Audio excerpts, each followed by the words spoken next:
All right, y'all, what's going on? It's Combo Breaker 99. I am back with another video. All right, y'all, as y'all know, Katlyn Chookagian, she's taking on Amanda Ribas May 14th. I know this is a fight that a lot of people don't like. Some people like it. I'm definitely going to watch it. Like I said, it's not a fight I asked for, but I'll tune in just to see what type of performance Amanda Ribas can put on against, the number one, Katlyn Chookagian. I call her number one now just because Jessica Andrade is moving down, so that really makes Katlyn Chookagian that lone gatekeeper, like the fight that you have to fight to get to Valentina, right? So Katlyn Chookagian, I consider her number one. But yeah, Amanda Ribas taking on Katlyn Chookagian. I got to give her respect because, she is stepping up to the plate to say, I'll fight anybody. She doesn't mind fighting at 115, 125. She'll jump back and forth, kind of like Andrade, right? That's the only way she's going to really know where she fits in and know how to build up the experience, that she wants, and find the path that she wants. So I was looking at this recent interview, talked about it a little bit in the live stream, but I just want to break it down in a short video here for y'all. Amanda Ribas, she basically said, look, if she can go in there and beat Chookagian, this fight's going to help her cut in line against everybody else to get to a title shot against Valentina Shevchenko faster. At first I was kind of like, I was like, uh-oh. But, the more I was reading into the interview, I'm feeling what she's saying. She's basically saying that this isn't going to lead to a title shot 100%. But eventually, if she can get another fight, that could probably get her in a position to get that title shot. So she wants to move up to 125 now. If she beats Chookagian, maybe another fight after that. Let me go ahead and read through the interview and I'll kind of give you my thoughts here. So she said, it was a very nice surprise. I thought I was going to go 7 months without a fight, but I ended up getting a huge opportunity like this one. I'm even more focused on training and on my diet.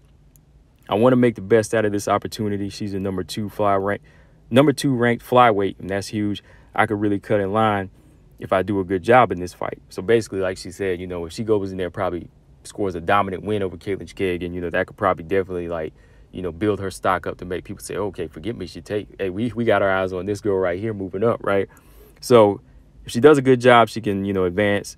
I still think that I need one more fight, even if I win here. So, okay, if she beats Katlyn Chookagian, she's not fully trying to cut in front, Beats Katlyn Chookagian, she might want to get one more fight, right? That makes sense. But she said, but if I do well, I think it would be a faster go-up against Valentina Shevchenko. I'm open to facing Rose, too. Can you imagine if that fight happens and I ask for the belt? That would be crazy. I think it depends on my adrenaline levels at the time. If I'm being rational, I think I like to have one more fight before Shevchenko. Okay, so she's already got her plan out. I mean, don't think of Shevchenko yet. Just think of what you got in front of you. I know sometimes people can curse themselves when they bring up Valentina Shevchenko, but I gotta admit, I like the energy there. I gotta like the energy. But going back to what she said about facing Rose Namajunas, I really don't think she's in a position to face Rose Namajunas. Valentina's one thing because she's taking on such a high opponent. And if she does look convincing against Katlyn Chookagian and maybe another top 5 fighter, then yeah, she could probably get that fight. But if you look at where she stands in the in the strawweight division, she's at the bottom, right? She's further down, further down. You got fighters like Marina Rodriguez and, Jessica Andrade returning against Amanda Lemos and Carla Esparza right now that are ahead of her. So I really don't think she holds any weight for where she stands there now. She can raise her stock at flyweight now because this is kind of a gimme. You know what I mean? This was just kind of a fight they kind of had to throw out there to get her back into action. And Katlyn Chookagian, just renewed her contract. So, yeah, this is just kind of one of those things where you just had to take the opportunity and boom, it's there. So, yeah, I could understand, if she beats Katlyn, beats somebody else, then yeah, she could probably try to make that argument for Shevchenko. But in my opinion, don't worry about that. Just fight Katlyn and see how you look first at 125, right? But like I said, look, I really don't care for this fight, but I will give you my honest opinion on Amanda Ribas and her energy. I gotta give her respect. I like it.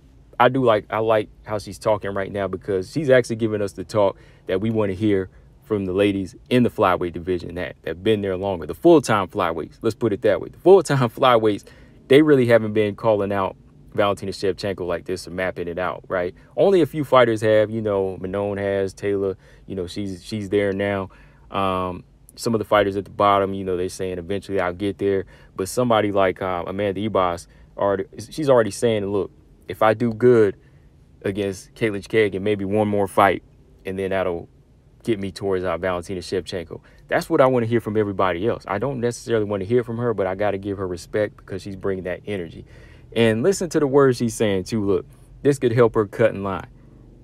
This could help her cut in line. Like, she's not even in the division, and she's already talking about cutting in the line. I mean, look at these other fighters here in the division. Like, everybody that's getting wins, they all kind of want to pump the brakes and backtrack. All right? No disrespect now. If y'all want to do that, then fine, but don't ask for a title shot in one breath and then try to pump the brakes and fight down. You know what I mean? So it's got to be one or the other. So the fighters that are fighting this high up and they advance to 4, 5, and 6, I want to hear y'all talk like this. I really want to hear these fighters talk like this because in one breath, you know, Andrea Lee, she's on a good 2-fight win streak, but then she says, I don't want to leapfrog over anybody.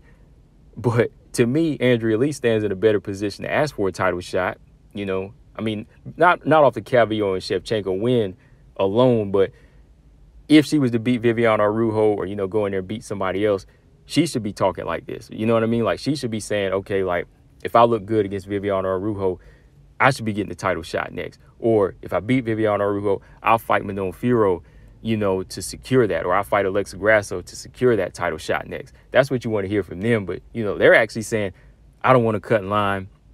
Or Grasso is saying, you know, no, I want to fight Jennifer Maia. I want to fight down. These fighters are starting to pump the brakes, right? Now, Amanda Ribas ain't even in the division, but she's already wanting to cut the line. She ain't saying, oh, I don't want to leapfrog. No, she wants to leapfrog, and she's not even here, right?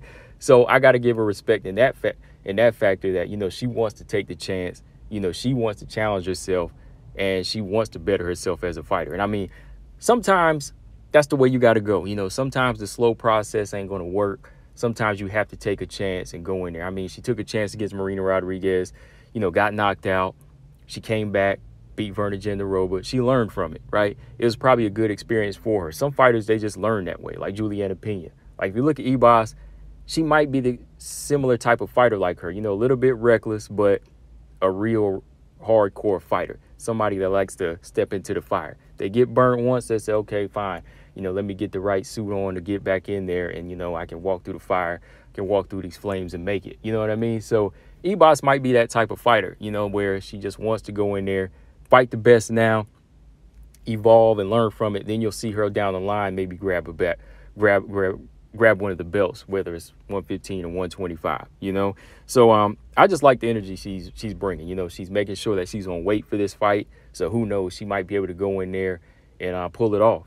You know, who knows what type of energy she's bringing. You know, I'm sure she's watching Katlyn Chookagian, you know, so she's going to make sure she brings the right game. You know, her jiu-jitsu's on point. She's going to be looking to take the fight to the ground. And who knows, her power might carry up. Punch resistance might be better. You know, the weight might be a fitting place for her. You know, she's fought at 125. I know Paige Van Zandt, that's not really like a big fight at flyweight, but, you know, she did look good at the weight.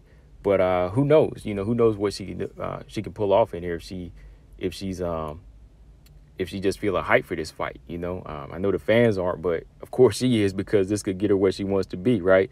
So hopefully she keeps this same energy, right? You know what I mean? Like, let's say she goes in there and thrashes Katlyn Chookagian and gets her out the building, you know, and they call, you know, they put the spot on her. They say, who you going to call out? You know, will she keep that same energy? Will she have another name? You know, will she say, I want Alexa Grasso? Or will she say, Valentina, I'm coming for you, right? That's what I want to hear next now from Amanda Ribas, since she's put in this position. You know, she's saying it, so I want to see it. But, yeah, man, that's my thoughts on the situation with Amanda Ribas.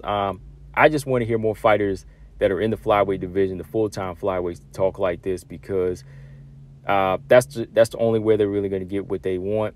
And that's the way they're really only going to get the fans on their side, you know, when they bring that energy that the fans want. You know, fans want the best fights out there, and they want to hear their favorite fighters, you know, calling out the champion.